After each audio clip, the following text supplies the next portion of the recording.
ليش ابو زهراء ما تزوج عليه؟ تدرون انا اول ما سافرت لامريكا ابو زهراء كلش يعني تمرض وتاذى.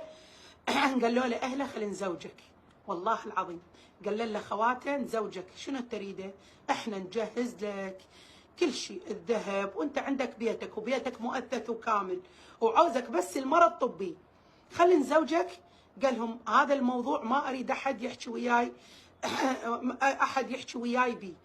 انا وهيفاء اتفقنا انه هي تضحي فراقها عني وتعب وتشتغل، وانا اضحي فراقي عنهم، واثنيننا نشتغل في سبيل نكون اسره صحيحه، في سبيل مستقبل الاولادنا. مو ماكو مستقبل بالعراق، لا، هي مو ماكو مستقبل بالعراق، بس انت من تجيك فرصه تسافرين الدوله، والدوله هاي الناس كلها تتمنى تسافر لها، وتجيك الفرصه ليش ما تسافرين؟ فهو مضحي وانا مضحيه. داي السنين ال14، هاي 14 سنه وداعت عافيتي، شايفين عافيتي اللي ما عندي غيرها، وداعت عافيتي. ابو زهراء لا تزوج ولا ابد ما تزوج. وصلت مرحله حاكوني يعني اهله، قالوا لي قبل ال4 سنوات قبل لا اجي اشوفه، قالوا لي هيفاء احمد كلش مريض وفراقكم كلش متعبه، هيفاء قل لي لاحمد خليه يتزوج، لان احنا حاكينا وما قبل.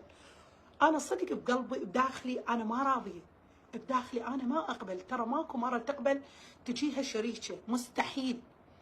فالخاطره هو قلت له احمد اذا تريد تتزوج تزوج، انا من قلبي وربي انا موافقه انه تتزوج.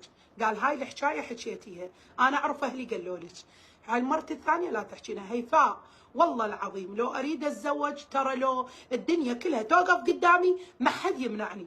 قال الرجال من يريد يسوي له شغله لو توقف الدنيا كلها قدامه يسويها، يعاند اهله ويعاند زوجته ويعاند العشيره ويعاند القرايب ويعاند كل شيء ويسويها ويتزوج اذا يريد يتزوج. فانا لا انتظر منك انت تقولي لي اتزوج، ولا انتظر اهلي يقولوا لي اتزوج. انا لو اريد اتزوج، بس انا ما اريد اتزوج.